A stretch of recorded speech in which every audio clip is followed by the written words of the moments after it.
Hello and welcome to Angry Andy Reviews, and this is my review for The Rings of Power Season 2 Series Finale. Angry Andy. Angry Andy Reviews. Angry Andy. Angry Andy. Angry Andy Reviews. Angry Andy. Angry Andy Reviews. Angry Andy. Angry Andy Reviews. Angry Andy. Angry Andy Reviews. Don't make me destroy you. So the long and winding journey of Season 2 has come to an end, and we start off the episode in pretty decent fashion. I will give them that. We are treated to Durin breaking through a cliffside, a rock face, and coming face to face with what is a vast cavern of Mithril there for the taking. Obviously his son comes streaming in as well to try and stop him, and it's a moment of clarity for both characters. They share, admiration for each other and understanding, regrets, and immediately everything falls apart as the Balrog is released. Say what you want about how ridiculous it is that the Balrog is uncovered so early and so simply. Yeah, it doesn't make any sense to me. It's all over the place, but the Balrog looks exactly like it does from the movies. It is visually striking, visually intense, and it's actually a pretty decently shot sequence. It looks really good. There's striking imagery, everything's slowed down, and there is a wonderful shot of the king himself launching himself at the Balrog to try and defeat it, and he is completely destroyed, quite literally destroyed. So they leave it quite there very suddenly and very quickly, and we move on almost immediately, and we are taken right the way to the stranger uncovering the dark wizard as he is. And yes, of course, it all happens very quickly. It's all very, bizarre. I still don't understand, and I don't get the point of this side story with the stores, with the Harfoots. Come the end of the episode, they go on their merry way, and it's just the getting there that has been trudging along with a pointless side story. These characters are completely uninteresting in their very fabric.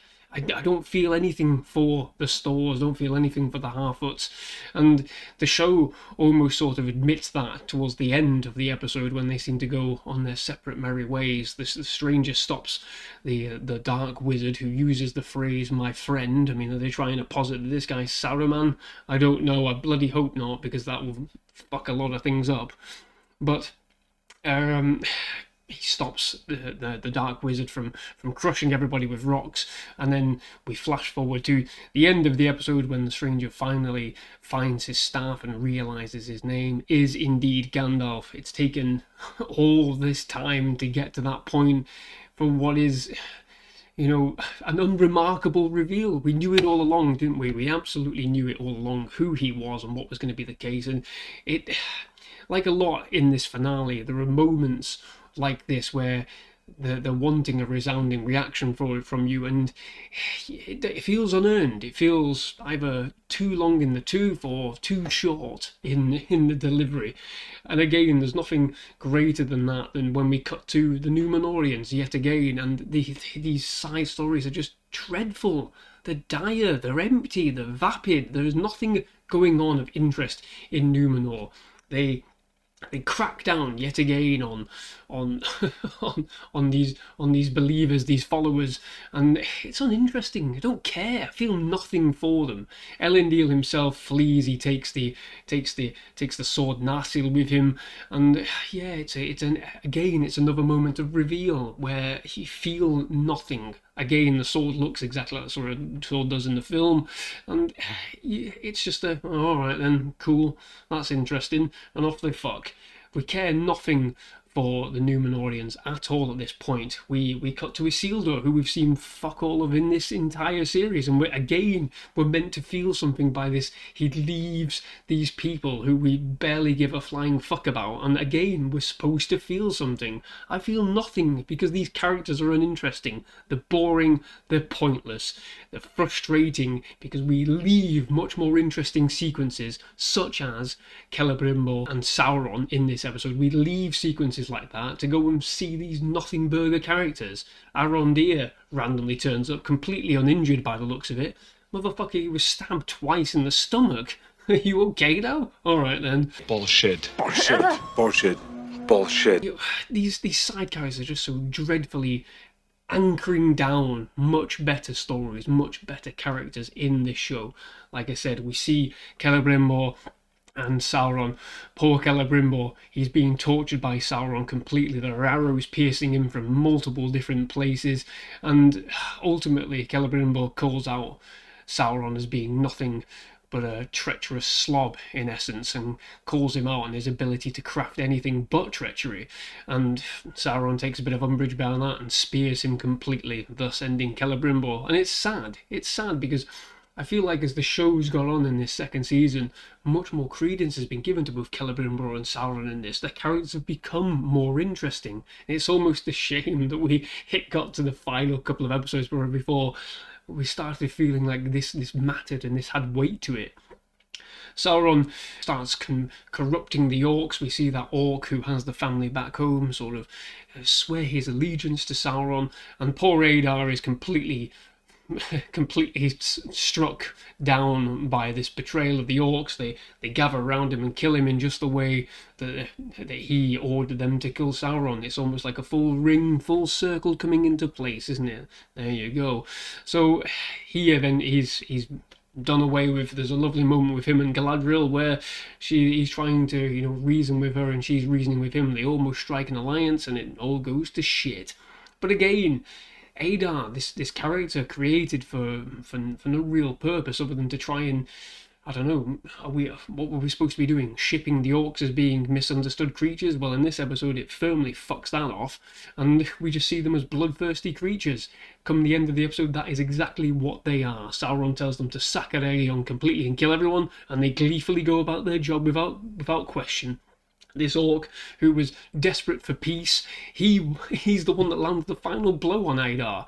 I mean, obviously, yes, Sauron has been, saying, "Oh, I'll give you peace and I'll give you everything," but this orc completely misreads the situation, and Sauron kills him when things go wrong with Galadriel a short time later. It's hilarious. Guess the orcs have always been slobbering, merciless fucking creatures, and fuck you for even trying to suggest otherwise. I find hilarious. We cut to a sequence where Gil-galad and Elrond have been captured, and there is nothing greater in this finale than a shot of them burning Celebrimbor's works, throwing them onto the fire. And Elrond is begging for mercy. Please don't burn this literature, this history of Celebrimbor. Please don't do it. It means so much to us. There is no greater analogy for me in a lot of the stories that they've been doing in this show, throwing Tolkien's work onto the fires and setting it ablaze when people have been saying, take your time with it, treat these characters and these stories with a bit more respect. Nah, we're just going to throw it on and let everything burn up into the atmosphere. And that's the way it's felt a good deal of this series so far. But like I said, it's not without its moments in this show. The moments when it hunkers down and focuses on the characters that have good stories. Sauron has become massively more interesting. Charlie Vickers in this season has grown on me exponentially. I'm interested to see the intrigue. There is a moment when he kills Celebrimbor and a tear rolls down his eyes. It's almost like he has no choice but to do all this. He wants people to believe in his journey. He wants people to believe in in the world he's going to create, and he doesn't understand why people aren't going to do that. That's an interesting angle. I'm not sure it tracks with how Sauron is in reality, with this evil warlord who wants nothing but to bring Middle-earth to its knees. I'm not sure that really tracks, but it's an interesting angle that deserves to be fleshed out more, and the way they should be doing that is fucking off a lot of these side stories. Hopefully we don't see the Harfoots again. That was a good time to just let them go on their journey and disappear entirely. I don't want to see them again. I don't want to see any more of this side Númenorian plot where this lad came and is taking over. I don't give a flying fuck. Get rid of Arondir. He's pointless. What is he doing in the show? Offering nothing. Get rid of these side characters that are offering nothing and focus on what is working in the show. Give more to Númenor. Let's see what Númenor's really about. Get rid of the stupid bollocks that simply isn't working. And again, with Elrond, with Gil-galad, with Galadriel, squeeze it down, focus on the character stories within them instead of having them all separate, going on weird journeys that bring them against each other. There's a lot to think about for Series 3. I'm not sure how they're going to ship it. I don't know how they're going to do it. You know, we know the journey that's going to happen. It's just how they get there in the end. I don't think this series is particularly great. I think the last couple of episodes have been okay. They've been a lot better than what we've seen before when it's focused on what's working. And that is something that, you know, they really should be looking at when they go back and review, you know, what's worked in the show and what hasn't worked in the show. But again, this is just my opinion. I don't have any stake in this, you know, bar my opinions in getting rid of the chafe, getting rid of the fucking nonsense. If they get rid of the nonsense, perhaps there could be something great herein. You know, we've seen how visually great everything is. There's a great shot when they're leaving Eregion, they look behind, Elrond looks behind, and everything's fallen apart. The visuals are spectacular. They really are. It's just the stories are messy, wafer thin at times. The characters are messy. Some of them are pointless. Some of them are downright annoying. Some of them are fucking great.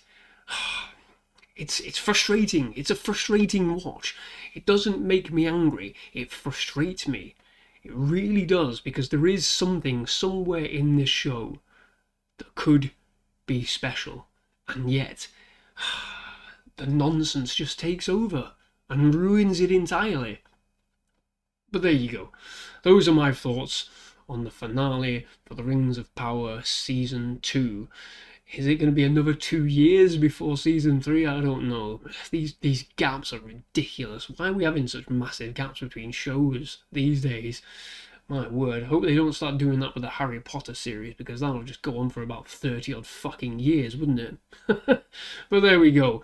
Let me know your thoughts in the comment section down below. Are you happy with the finale? Are you intrigued by the finale? Are you frustrated like I am? Do you want to see better? Do you believe there could be better? Are you upset that the orcs are not allowed to have their peaceful existence? I really upset some people on threads with that a couple of days ago. But let me know your thoughts on this review. If you enjoyed the review, please do like and subscribe to the channel for more reviews like this. If you didn't like this review, thank you very much for watching. I appreciate your time and good luck.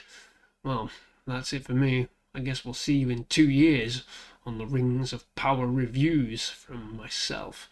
Thank you very much for watching. Bye-bye.